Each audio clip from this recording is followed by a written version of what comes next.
Hello and welcome to Unstress. My name is Dr. Ron Ehrlich. Now, before I start, I would like to acknowledge the traditional custodians of the land on which I am recording this podcast, the Gadigal people of the Eora Nation, and pay my respects to their elders, past, present and emerging.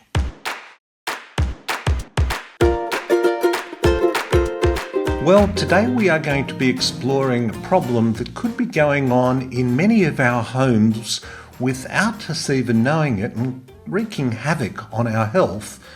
And when that happens and you really don't know what's going on, this is an important thing to become aware of. It's mould. It's water damage within houses. It's damp that causes mould and the mycotoxins which affect it. My guest today is Camilla Thompson. Now, Camilla's been a health coach, an executive coach. She's a certified nutritional health coach, mental health first aider, has studied epigenetics and neuroplasticity. Camilla is also the co-founder of Select Wellness, a company that specialises in the design and delivery of bespoke strategic mental health and wellbeing programs, and has worked with some very big companies like Canva, Atlassian, PwC, Woolworths, Microsoft. It's quite a list, and she's coached many high-profile executives and leaders across those various industries. Now, more recently, Camilla has co-founded Mould-Safe, and this is a company that offers mould testing and remediation, as well as supporting people living with mould and the health effects of it. And she draws on her own personal experience, which she shares with us today. It's a fascinating discussion, a problem going on at least in a third of our modern homes, and as I said, often completely overlooked by the medical profession, who themselves are ill-equipped to recognise, diagnose, let alone treat the problem, which sadly, as you will hear, can go undiagnosed for years and can have devastating effects on people's lives. I hope you enjoy this conversation I had with Camilla Thompson. Welcome to the show, Camilla. Thank you. It's wonderful to be here, Ron. We finally made it to do our podcast. We've been talking about this for a while, haven't we? We have. And the subject of today is really about mould, which I think we're going to learn a lot about how ubiquitous and what a problem it is.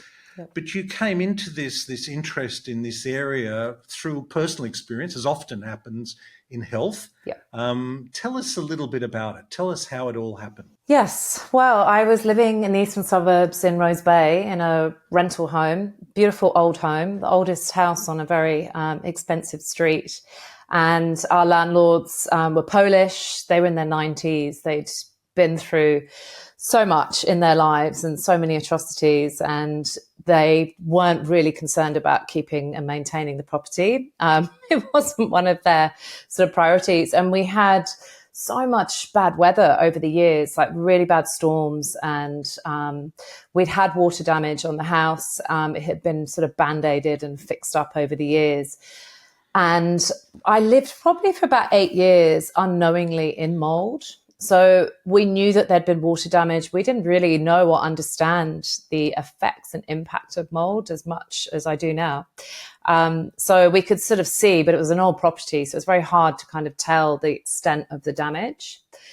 I had ongoing illnesses for about 8 years, just recurring immune system problems. I had bulging eye, infections, constantly dehydrated, felt like you had a permanent hangover, that you've been drinking red wine, and I wasn't drinking. So there was a lot of very sort of recurring strange symptoms that I was experiencing. But I kept going to doctors. I was going to local GPs and saying, I'm not well. I keep getting sick. I keep getting viruses. I've got immune issues. And they just kept doing blood tests and saying there was nothing wrong with me. So we kind of went round and round and round for many, many years. I saw naturopaths, kinesiologists, anyone and everyone I could try to get to help me. So yeah, it was a very overwhelming time. In the end, I actually got told by a doctor that it was in my head and that I was choosing to be sick. So that was a lot to take on and pretty confronting. And unfortunately, my husband as well at the time, because he wasn't sick in the house, he he thought that maybe it was psychosomatic and that there wasn't actually anything wrong with me, and I kept thinking I was ill. Mm-hmm. How frustrating, but not uncommon.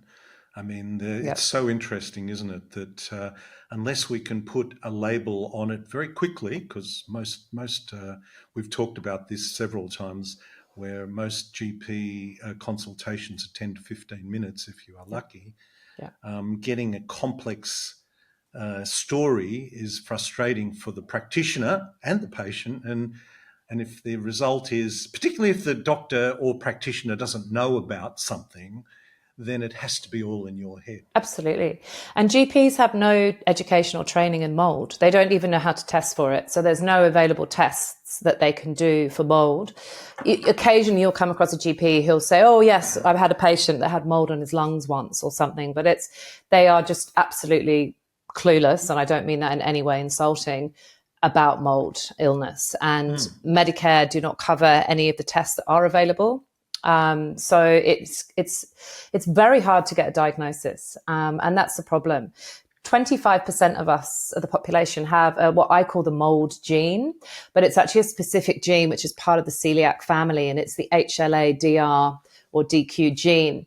And that gene means that we can't actually get rid of mold. So we'll inhale mold spores and then they stay in our body and they disrupt all of our systems. So they'll disrupt our hormones, our immune system, every system in our body gets disrupted by the mold, and we can't physically detox it. Our body does not know how to do it. So 25% of us are walking around with this gene, which means that we can't bind and get rid of mold. So we have to use binders to do so. So you have to actually go through protocols and programs. A lot of people follow Shoemaker, and that means that you can actually start getting the mold out your body so that your body can start to regulate again. Unfortunately, for a lot of people, there's a lot of long-term damage and a lot of long-term illnesses. You'll see things like Lyme's, a lot of autoimmune. I have something called SIRS for the rest of my life, which is a chronic illness, chronic inflammation response syndrome. So it's actually a syndrome that I have from being poisoned and exposed to mold. It is interesting, isn't it? And you experienced this yourself with your husband, who there in the same house as you had a different response. Yeah. And this is where it's another one that is frustrating, not only with the practitioners on the one hand, but hey, I'm living in the house with you. I'm not, what is all this? You know, like nothing's wrong with me. Yeah. And this is getting back to a whole model of health that we've talked about on this program for many years, about life being a balancing between, on the one hand, stresses and on the other hand, building resilience, but the whole balancing being pivots on your genes and how your genes express themselves. 100%. And that is a very big thing to consider and explain why one person gets it and the other doesn't. So thanks for sharing. Yeah. That's a really important point. And we're going to talk about what you can do about it. You mentioned Shoemaker, who I know we've done some programs, and I know that protocol is really the gold standard, and we'll come to that. But tell us how you eventually did uncover that this was in fact the problem. Yeah, so I ended up going on a detox. I went on a bone broth detox with, there's a guy in Sydney that makes his own bone broth. And I went on that, and in the bone broth thing, you had to take clay and lots of other sort of funky, weird concoctions that he'd made. And I did that for a week and I felt amazing. And it was the best I'd felt in years and years and years. And I couldn't work out why I felt so good. I now know with hindsight, it's because there were actual binders in some of the stuff that I was taking in the detox. So it was getting rid of some of the mold.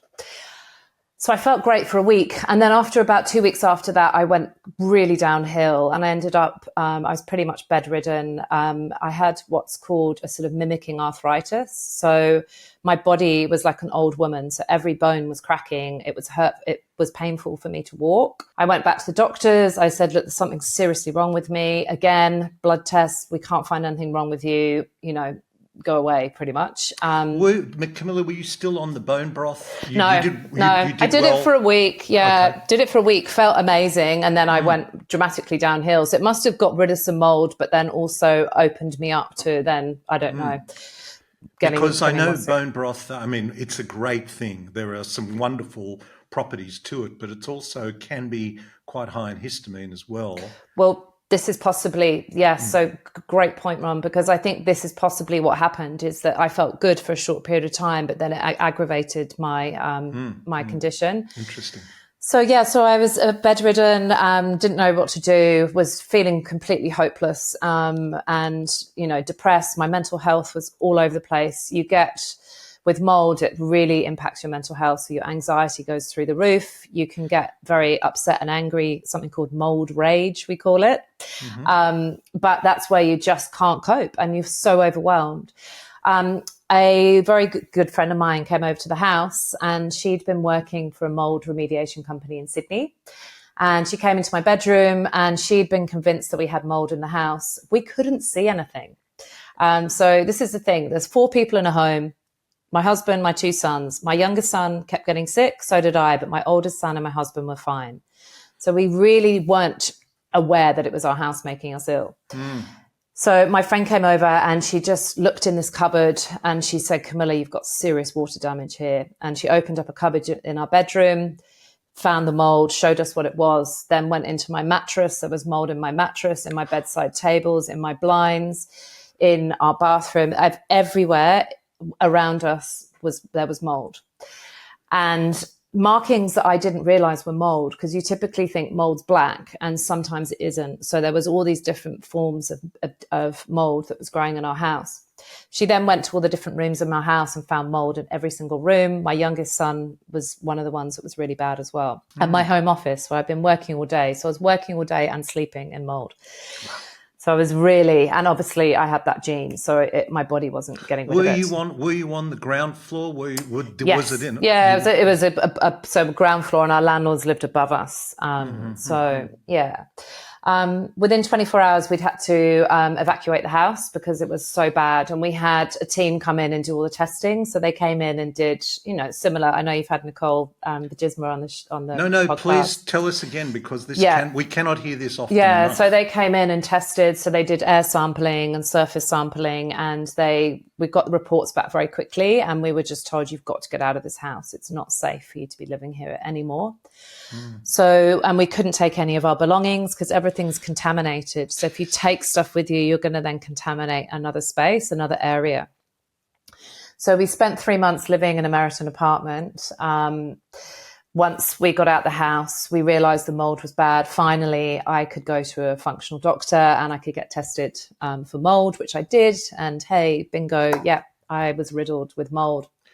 So what was the test that the functional doctor did that was different from all the other blood tests your GP had done? Yeah, so the functional doctor has access to a lot of other blood tests that the regular GPs don't. So they actually did blood tests. The blood tests aren't 100% reliable. The urine tests are actually much more reliable. I wasn't offered that at the time, but that's what I now recommend people to do, is to do the urine, because that will show what types of mold are in your body, and it's very accurate. Interesting. But yeah, Nutripath do a lot of the testing. So I did lots of bloods through them. I also had something called mark-ons. So the mold was growing up inside my nose and going into my brain. And so it was growing up in this area here. They can't test for that in Australia. So you have to be swabbed, and that gets sent to the US, and then they test that in the US. And that came back that I had mark-ons growing up here. So mold in your nasal cavity going up to your brain, your sinuses in the brain and the brain. Yeah. Because it really is. This is so interesting to hear you talk about this, because I've been interested in mercury toxicity in dental materials for many years. And one of the paths to the brain, the shortcut, is through the nasal passage. You can't get much quicker than that. So it's so interesting to hear you talk about mold as being in that area as well. Yeah. And the mark-on, M-A-R-C-O-N, I'm assuming? Correct, with an S, mark-ons. Yeah. Mark-ons. Yeah. That is a test. You do a swab of your nasal passages and send that off, and you can to the US. Wow, okay. Yeah. Interesting. And the most... So Camilla, we've got urine, which is a good indicator, but we've also got this mark-ons test. We've got the mark-ons test. There's also a test you do online, which is an eye test, which can tell, I can't remember what it's called now. I think it's BCOS or something like that. It's 4 letters. or maybe 3. And this is another thing that mold did. My brain is finally coming back, but my cognitive functioning was so impaired from mold as well. Like I couldn't remember anything. It's I have to say, because I'm now in perimenopause, it's very similar to the menopause brain when you're with mold. It's very similar. But yes, so those are the tests. But what's quite overwhelming is that they can't get rid of the mark-ons until you've done all the other steps of the protocol of the shoemaker. So you have to sort of wait to fix this. This is the last thing you fix is up here, but then it's there. And it's growing, and you just have to live with it. So it's not a particularly pleasant thought when you know that mold's up there. So okay, you've been living in this house, and somebody comes along and points out to you that in fact it's everywhere. Yep. And yet you've missed it. Yep. And then you've been going to blood tests for years, and it's been missed, and you've had now these functional tests done, and I will look up that visual test, because I'll put that in the outro, because I have heard of that test. Yes, and it is an interesting one too. Yeah. And then you move out, and I presume, I hope, where you move to, there's a big one, is not in mold as well, because this is that was the hard part. This is the hard part, because I want to get into the shoemaker. We've mentioned it twice already, but it is interesting, isn't it? Because you move, and this raises the issue: how big a problem is this? And we live in an area where we've just had the most torrential rain, and that's not uncommon in Sydney, in Australia.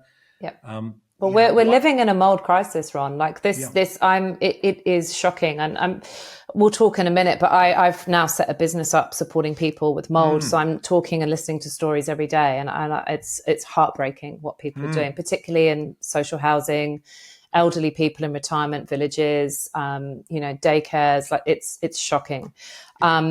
But yeah, we're living in this crisis. 1 in 3 people are living in mold in New South Wales. Wow. And at least half of people have experienced mold issues that live in Australia. So we live in an environment that's absolutely primed for it. So, we're having these extreme weather conditions, then it warms up. We've got the humidity. People aren't ventilating their homes properly. They're not using dehumidifiers. So that whole prevention piece and acting quick after a weather incident isn't happening. People aren't educated around it. There's so much misinformation about mold. What are some of that? What is some of that misinformation? Well, I mean, a great example is something you could buy in Bunnings called Exit Mold, which actually feeds mold. And when you spray directly onto mold, it releases the spores. So when you spray these sprays, you're releasing more spores. You're actually feeding the mold. It's a food source. So it's a living organism. So it gets rid of it, it bleaches it, but it's still there and it's still living, and it will keep coming back. So that is just something that's been marketed to us, which doesn't fix or kill or do anything with mold. Yeah. Mold has to be mechanically removed. So it gets into porous materials. So the remediation process is very complex. It's not a case of wiping it away and hoping it doesn't come back. It's a living organism, and it's very clever. So we have to treat it in a way of removing it completely, and then removing the spores from the atmosphere as well. So it's quite a scientific process. And I think also where water gets under a carpet or into gyprock, which is a very common. It has to be removed. Gyprock walls are ubiquitous in Australian building. Once gyprock is wet, Well, this is the problem, is how the way that houses have been built as well, and built on slabs and not enough ventilation. And so we really are in a crisis here in Australia, and the industry is not regulated for mold remediation. So people can get a quote for someone to come and do something from $600 up to $4,000. There's no regulation. There's so many dodgy practices that are being used to remove mold. Thankfully, you've got training now from people like Nicole from ACES, who are training people to do the building biology side. This is Nicole Bilgemer's Australian College of Environmental Science, I think it is, or something like that. Nicole's been a regular guest on this podcast. Yes. So, but the remediation side of it, so Nicole does the testing side. We also, through my business Mould-Safe, we also do the remediation side. Gail, who's the lady that found mold in my house, has been working in this space for 10 years. So I always call her the queen of mold remediation, which she hates, but she really is amazing. Like, there's no one that knows more about getting rid of mold than her. And yeah. That's Gail. You mentioned her name before. Yeah, so that's the lady that found mold in my house, my friend, but she's now my business partner. So we've set a business up on the coast, Central Coast, now helping people. Yeah. So it is a big problem. A third of houses affected by it. 25%, a quarter of people have a gene that makes it impossible for them to deal with the toxins it produces, which goes a long way to explain why many in the house may be okay, but some in the house have devastating symptoms that are frustrating and difficult to diagnose. You mentioned you've had the test done and you've, the different tests, but you've also mentioned the Shoemaker protocol. And before we came on, we were talking about detoxing and biohacking. Tell us a little bit about how you overcame some of those issues using that protocol. Yeah, absolutely. Well, there's a whole diagnosis process. So there's a criteria for you to go through before you get diagnosed with SIRS or mold illness. And that sort of is in alignment with the Shoemaker protocol. There's mixed sort of feedback now about Shoemaker, and that there's a lot of other practitioners that are using different ways to treat mold. But that is, as you said at the beginning, that is kind of the gold standard. So you have to get blood tests. You have to have a certain level of mold in your body. You have to have mark-ons. There's a whole sort of criteria for the SIRS diagnosis. But the Shoemaker protocol involves using different things like colostrum, and we call it CSM. So colostrum is a binder, and that's part of the Shoemaker protocol.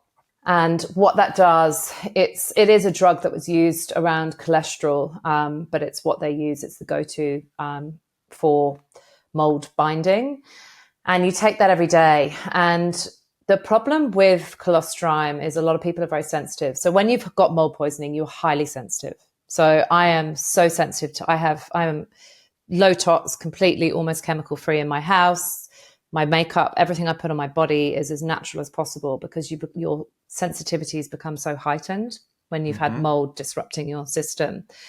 So some people can't do colostrum. They can't take CSM. It's just too much for their body.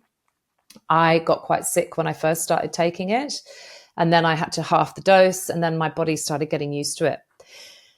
But the thing that's quite full on with the Shoemaker protocol and doing the colostrum as well is that you have to, we're going to talk about poo, but That's okay. We need to talk more about poo, I think. But we've done a program, Camilla, on what does your poo say about you. Oh, good. Okay. So don't you worry. Our listeners are well ready to talk about poo. Go on. Good. All right, let's talk about poo. So yes, you have to, the way we get rid of mold is we poo it out. So that's simply. So if you don't have the gene, you ingest your mold spores, your body goes, oh, yuck, I don't like this, I'm going to get rid of it, and you poo it out. If you've got the gene, it goes into your body goes, oh, I don't know what to do with this. Well, it's just going to have to stay in here. And then it goes, oh, I'll just go and do this and that and disrupt your whole body. But the colostrum binds, but it also bungs you up. So you have to go to the toilet every day when you're on colostrum. Otherwise, what happens is it binds all the mold, which becomes really concentrated in your body. And then if you don't expel it, if you don't excrete it and get rid of it and go to the toilet, it then goes back into your body, but it's even worse because it's stronger and more potent. So does this colostrum cause constipation? It can do, yes. Can do, yeah. Right. So we need to deal with that as well. So then you have to take high-dose magnesium citrate, I think, yeah. It's been a while. Gosh, I can't think how long it's been since I went through, probably 6-7 years ago. Maybe 5 years, actually. Okay. But anyway, and then you have to take something to help you go to the toilet. So I lost a lot of weight, because you're eating, you're binding, and you're just trying to go to the toilet all the time. It's a very overwhelming process. And you're just panicking that you can get it out your body all the time, and then it's not going to re-infect you. So it is a lot to do it. There are other options. You can use charcoal. I used charcoal for quite a while, but that ended up damaging my gut lining as well, because I was taking that for too long. Some softer options are things like chlorella, which is an amazing binder.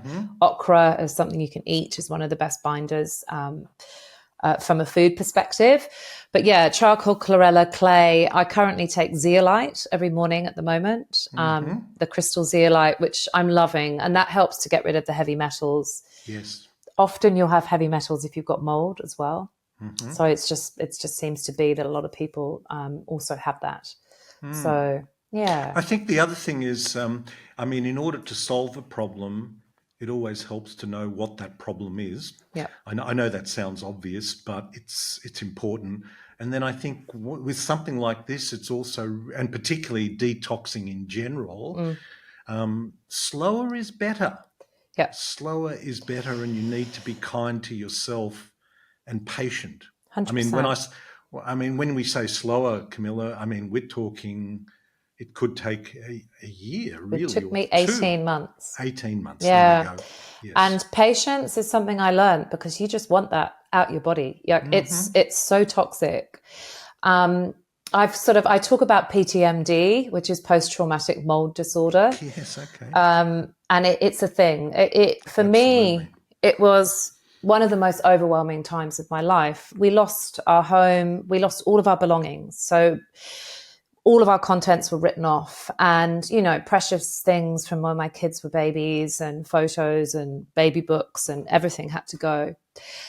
So it's like going through a natural disaster. You lose your home, you lose your belongings, but you're also sick. So you've got that added layer of you're fighting an illness, as well as feeling like you've lost a lot of your material possessions and your home. And then trying to find somewhere to live was very hard for us, because everywhere, so many places had mold.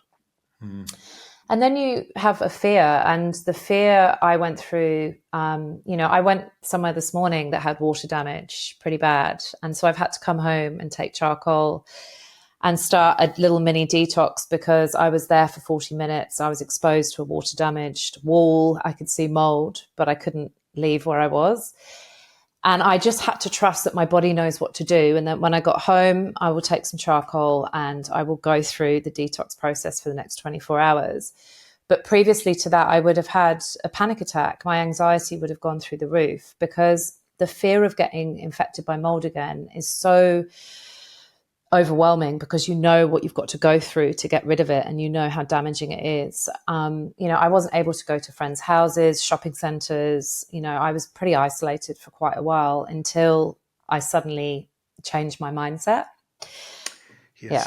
And when I can do this, I can fight mold. And even today, a bit of me was going, whoa, but then I was like, I know what to do. My body knows what to do. I need to trust my body, that it's been here before. It knows how to get rid of this. But there's a Facebook page called the Toxic Mold Australia Facebook page. And Ron, the stories on there are heartbreaking. Even in winter, people are sleeping in tents outside their homes because they can't afford to move, or they're sleeping in their cars. There's kids with sores all over their faces. The stories on that Facebook page, I feel like one of the lucky ones. I really do, because I'm thriving now. My health is good, but I had the money to fix it. A lot of people don't. I spent tens of thousands of dollars getting well. Yeah. So and this is when you say you lost your home and possessions in a natural disaster kind of setting. This wasn't covered by insurance. Well, I got some payout on my contents because it was linked to a water incident and water damage. So, but I was massively underinsured, as I think most of us are. But so we got a small payout, which we could buy new beds and, the sort of basic furniture things, because we had to get rid of everything. You can take your clothes, you have to wash everything in sort of borax or Caniston or something like that. So you can hot wash your clothes, but other than that, everything else is pretty much, anything porous has to go. So look, people listening to this who have experienced this will be nodding their heads and going, yes. People who have some complex health issues and may not have considered this will be thinking, wow, this resonates. Maybe I should be looking a little more critically at my home Yeah. and considering this. But for those who want to prevent it occurring, let's talk a little bit about that and how to make our house as mold-free as possible. Yeah. Well, I mean, the main thing is ventilation. So it's really about making sure that we're opening windows. If we've got ensuite bathroom, that we've got the extractor fans, and that we're opening windows when we have showers and leaving those fans on for at least 10 to 15 minutes after we've had a shower. Ensuites are the worst, and most of us have them. If we've got carpets as well, depending on how old those carpets are, a lot of mold spores stay in carpets. Dust and mold are really good mates. Yeah, they love to hang out together. So mold feeds off dust. So the more dusty your house is, the more likely you're going to have mold spores. So making sure that your house is clean and that you don't, do your Marie Kondo, your house, like just simplifying and not having loads of junk and loads of stuff stored and things stuck in cupboards, because that's what happens. There's too much stuff. There's too much dust. There's not enough airflow.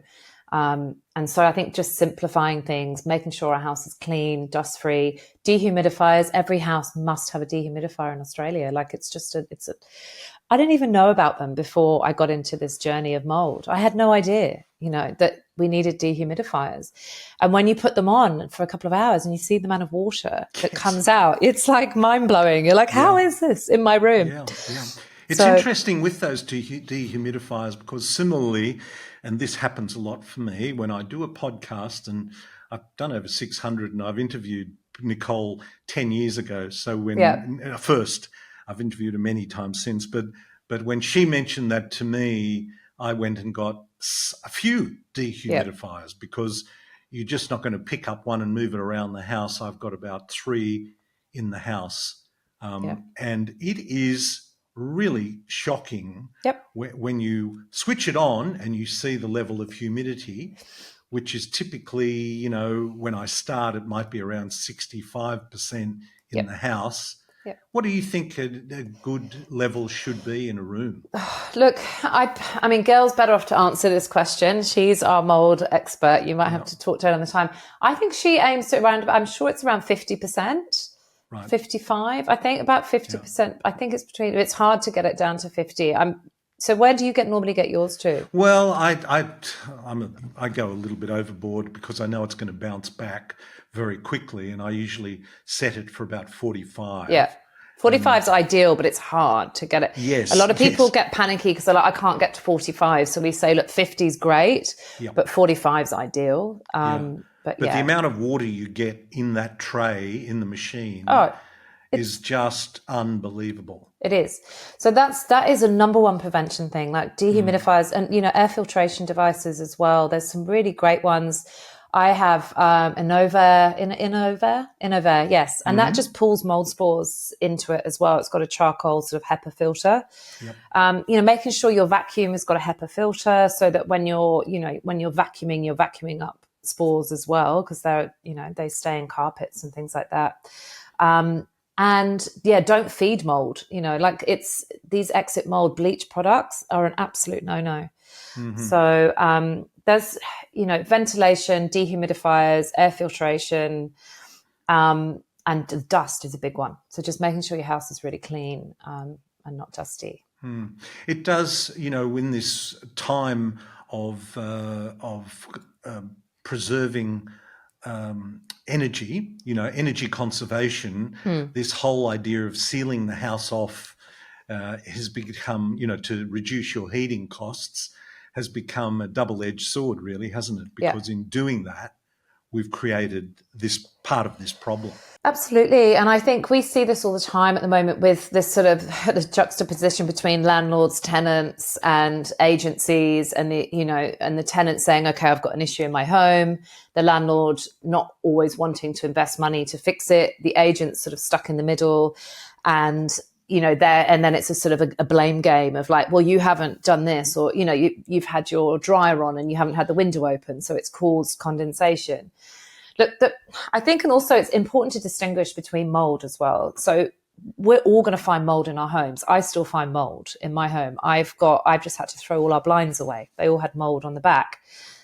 And I'm fastidious about, ventilation and dehumidifiers, but we are still going to get mold. So there's condensation mold, but the damaging mold is from water damage. So those are the mycotoxins. So that's where it's really damaging, and that's coming through damage from buildings, from storms that we've had, or leaking pipes, or whatever it might be. So that's the spores that make us really, really sick. The condensation mold that we see is not great, but it's actually just it's going to be there. You can just keep sort of trying to clean it away.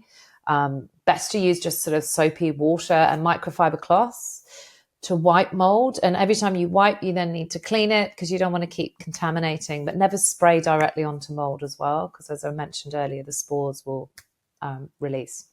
The other thing, I guess, is that once you recognize you are in that 25% of susceptibility, which is an interesting test too, isn't it, to do this, to see whether you're genetically predispositioned to it.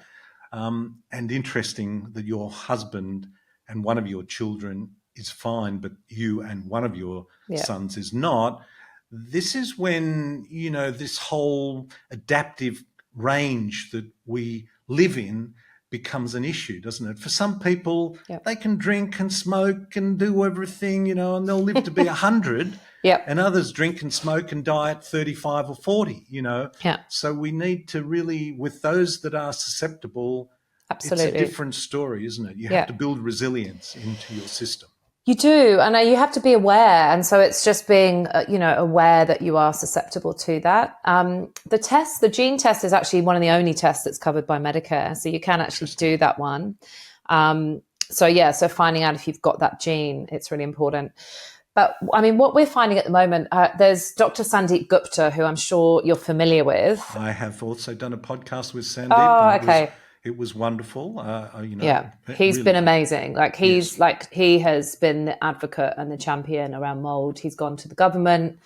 He's done studies. He's currently working on another 3-year study, I believe, with Macquarie Uni and some other doctors around mold illness. But and the Toxic Mold Australia group is a great place as well for people to ask questions. It can get overwhelming. I had to take myself off it for a while because I'm a highly sensitive person, and I personally got really distressed hearing a lot of people's stories. But Sandeep's been amazing. Like he's really sort of creating this awareness. But I'm working with local MPs here. Lucy Wicks, who's one of our local MPs, she lived in mould. She got really sick. A lot of people have heard her story. Dr. Gordon Reid, he's a GP, but he's actually becoming really educating himself and getting across what's going on as far as mould illness.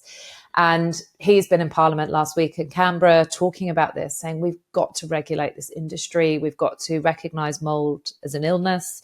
There needs to be Medicare rebates, funding, support. We've got to have regulations. People should be safe in their homes, Ron. Like people are not. And it's just not good enough. Something has to be done. My saddest stories I've heard of late are of people living in retirement villages, and they've worked all their life, saved their money, paid their taxes, and then they get to a point where they can't look after themselves. They go into a retirement village, or maybe they can look after themselves, but they need that extra support. They spend all the money that they've saved and worked for to buy some crappy 4-wall, tiny little space, which is not ventilated. They don't open it up because they're worried about getting cold. And the majority of them have mold issues in these units or these villas. And they're spending their last days unable to breathe, multiple different illnesses, and dying because of mold. And it's not good enough. And something's got to be done. And that's why I've got a business that helps support people now with referring them to doctors and naturopaths and doing the testing for them and using building biologists. And we can also do the remediation. But it has to be regulated because people should be safe in their homes, and we're not. So, I mean, I think there are a couple of levels of regulation that I can think of. One is the building code itself, which is a big ask.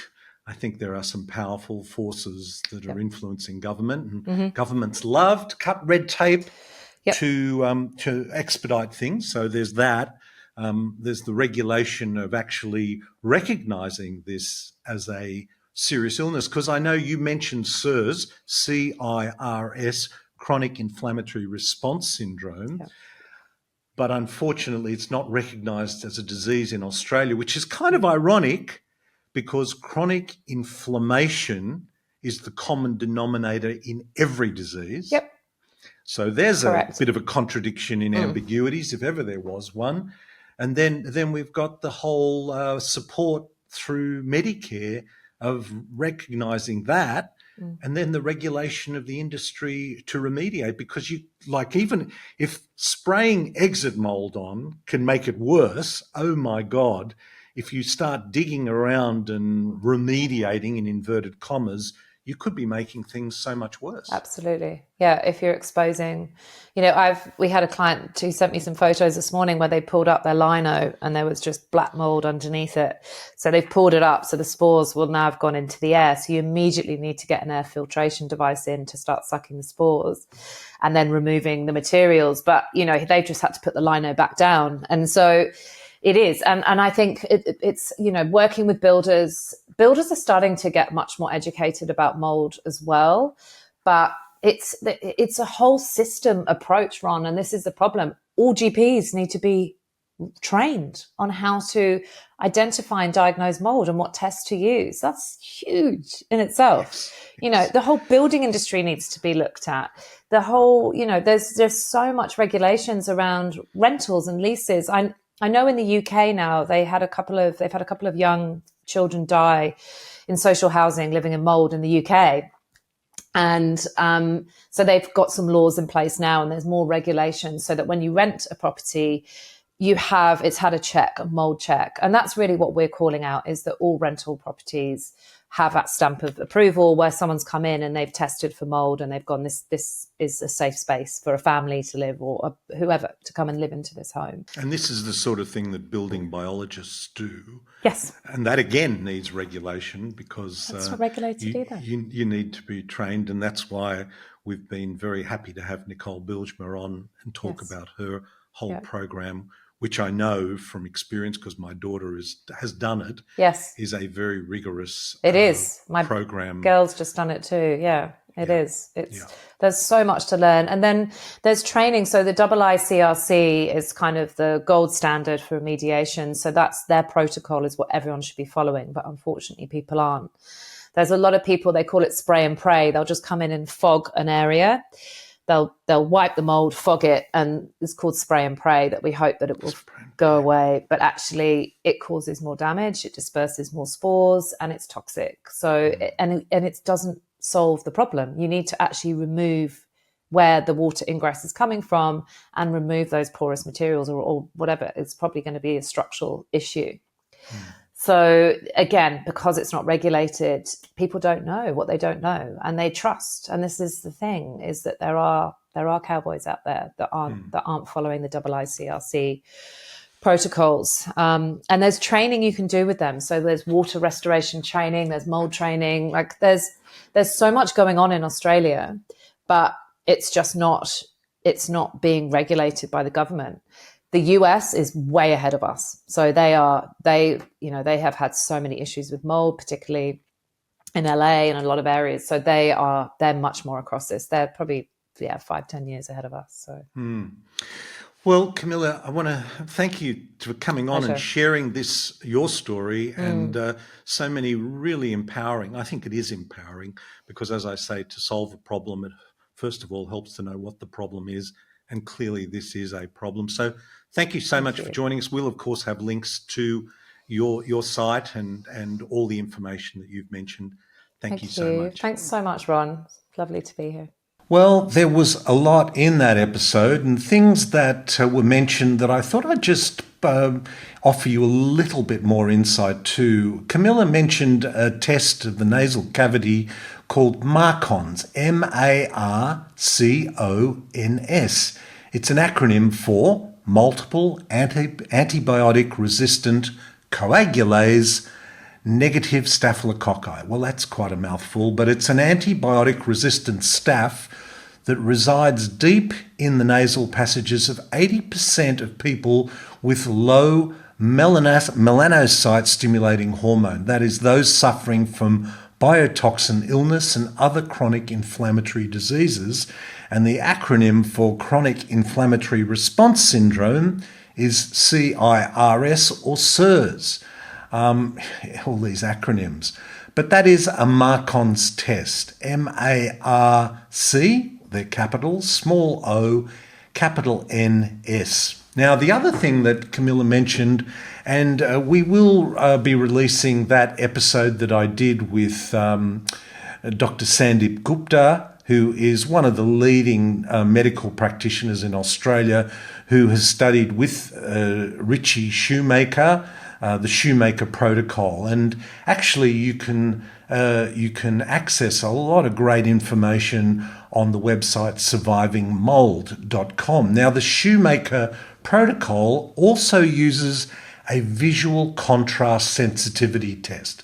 Visual contrast sensitivity test. And you can find that on the Surviving Mould, MOLD, the American spelling.com.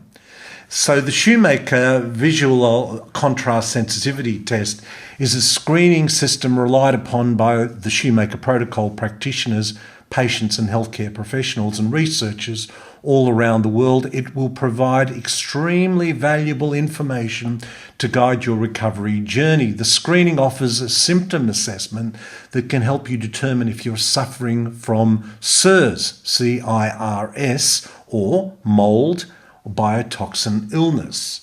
It's a really interesting test. It's a measure of one of the neurological functions of vision known as contrast.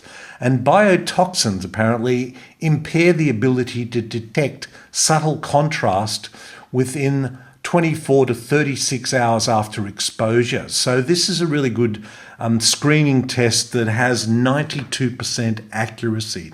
Now, another thing that was mentioned, that Camilla mentioned that I had to look up, and that was cholestyramine. That's cholest, CHOLESTYRAMINE, cholestyramine, CSM. It's an FDA-approved medication used to lower elevated levels of cholesterol. It's been used safely for over 40 years, and millions of patients who have taken the medication for extended periods of time. Cholestyramine is not absorbed. It helps you get better, but it adds nothing to you.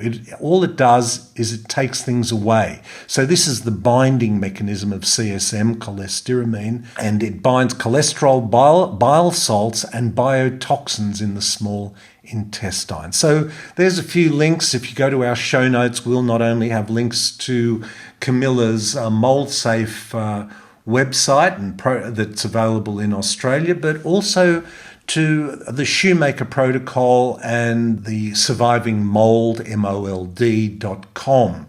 So a lot there in our show notes. I hope this finds you well. Until next time, this is Dr. Ron Ehrlich. Be well. This podcast provides general information and discussion about medicine, health and related subjects. The content is not intended and should not be construed as medical advice or as a substitute for care by a qualified medical practitioner. If you or any other person has a medical concern, he or she should consult with an appropriately qualified medical practitioner. Guests who speak in this podcast express their own opinions, experiences and conclusions.